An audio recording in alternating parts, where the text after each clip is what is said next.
Hey everybody, and welcome to 90 Seconds or Less TV. Right now I have a special guest with you from BET Network's Nandy Mason.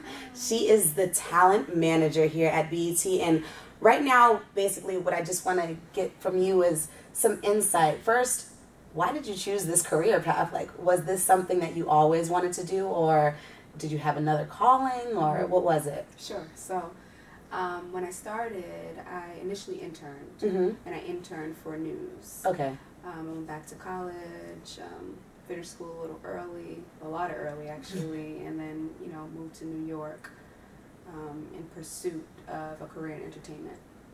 I didn't know that the talent department was where I was going to end up, but the first gig I got was with BET on Black Girls Rock. It was the very first year that we collaborated with Beverly Bond to do that awards show, and I worked in production management. Once we wrapped that show, which was about 6 months later, there was another opportunity in the development department. So I transitioned to development. Okay. And I thought it was the perfect stepping stone for me.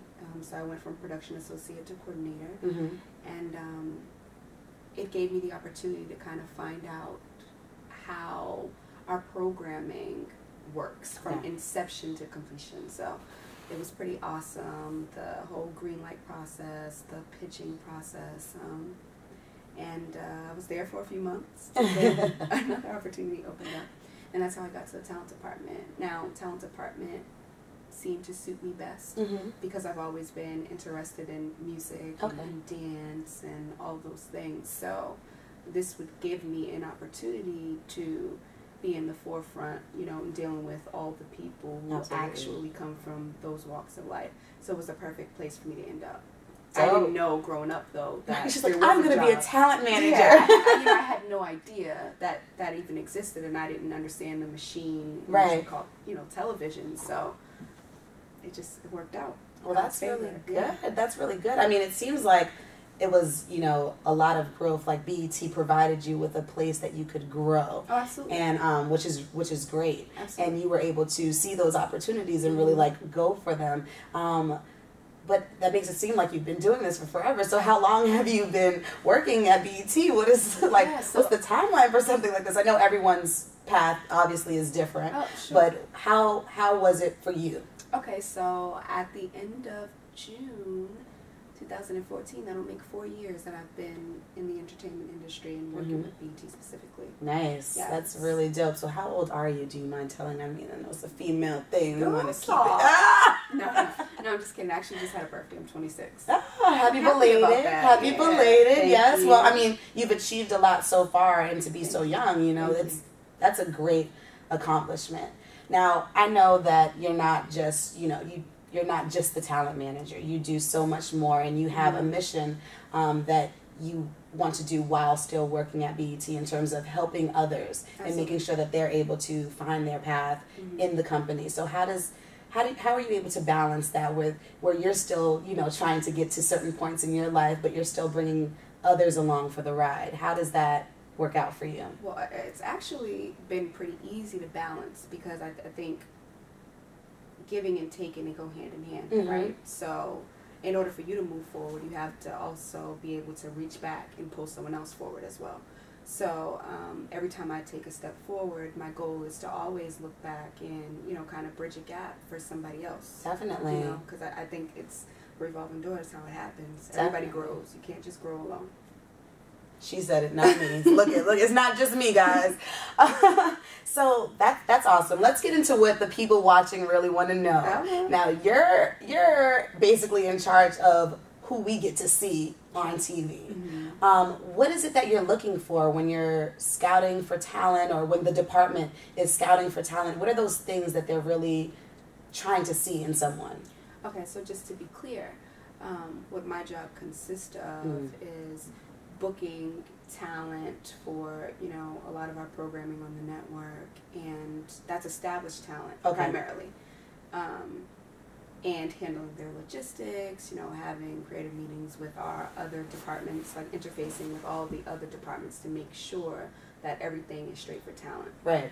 However, we also have a platform at BET, better known as Music Matters, Mm-hmm. which is essentially similar to what you're asking, where we highlight up-and-coming artists who aren't necessarily signed, who we think are awesome and on the cusp and, you know, need a platform to really showcase their talents to the world.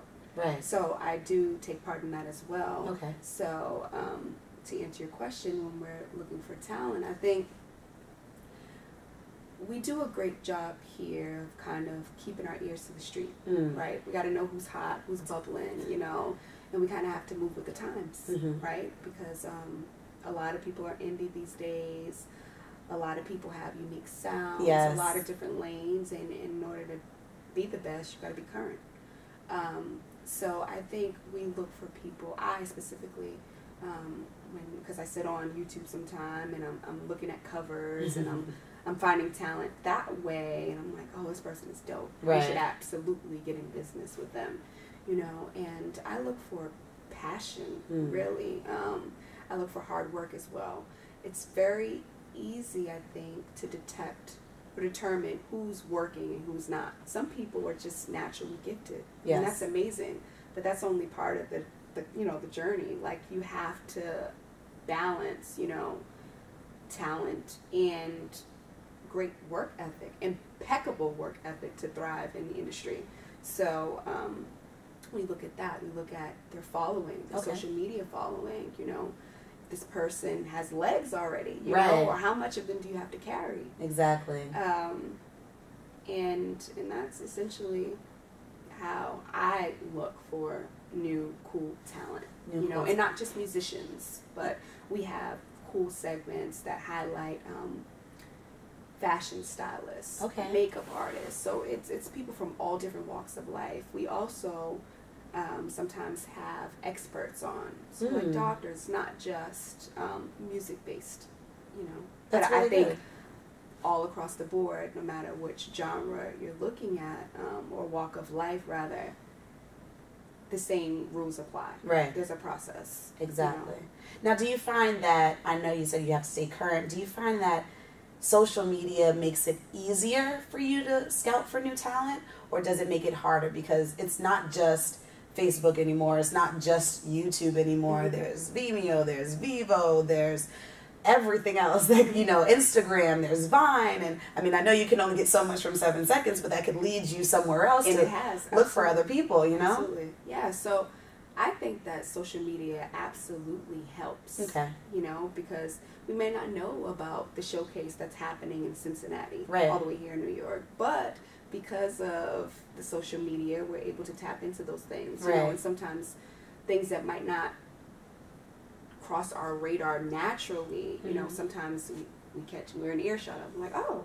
we should know that, you know, we should be paying attention to that. So I think it's very helpful. It's a very helpful tool. At, you know, at the click of your finger, you could find the next star. That's very true. Now, does this mean that mail is like out the window? Like, have you ever recently received a piece of mail on your desk that was like demo CD, a video? Like, does that even still happen? So I haven't recently, Uh-huh. right? But when I was in the development department, absolutely. Okay.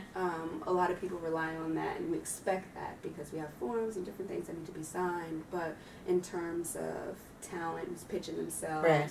currently, we normally just request an EPK, Okay. electronic press kit, and that'll do the job. So it's a lot faster, you know, and we can respond a lot faster. It's just about getting the ball moving, Right. you know, and electronic devices allow us to do that. So Very, very true.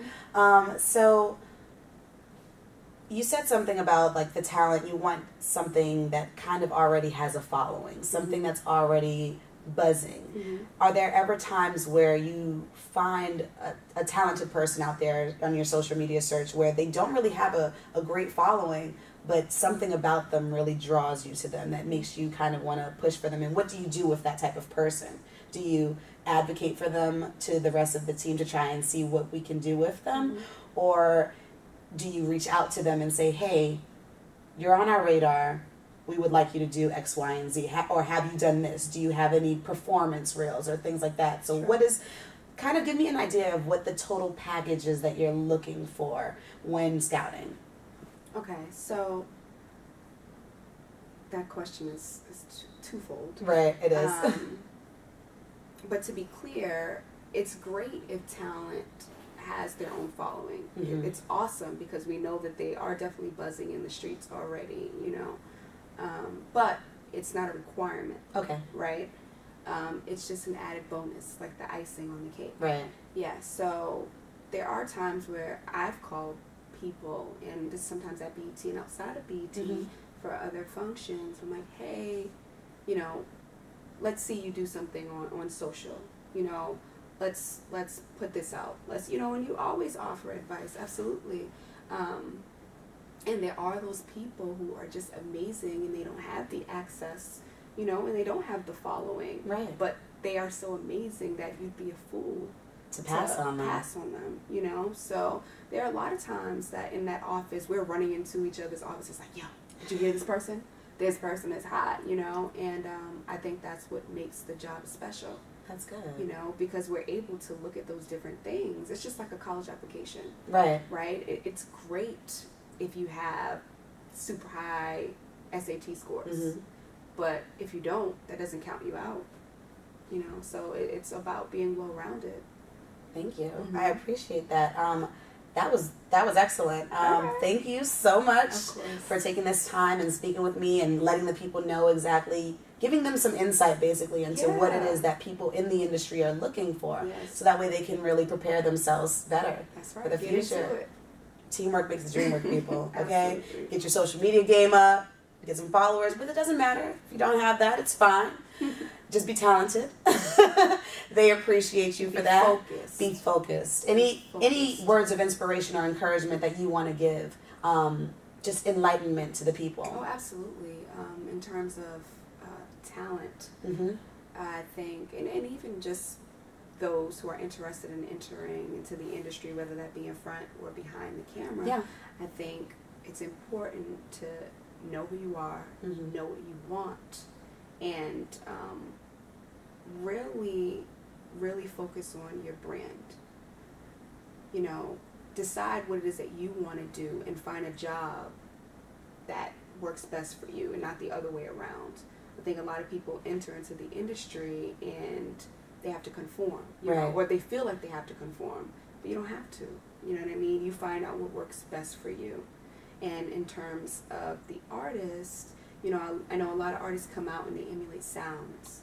And they're like, oh, this is buzzing right now, so let me jump on this wave. And while it may get the attention of certain people because it's what's hot at the moment, I think it's very important to create your own lane. Yes. It's enough. It's enough space for your own lane, and that's what makes you an asset. Mm. You know, if you come out sounding like Maxwell, that's beautiful. But we have a Maxwell. Yeah. You know, Right. so I think it's very important to know who you are and really have a plan and know the mark that you want to leave.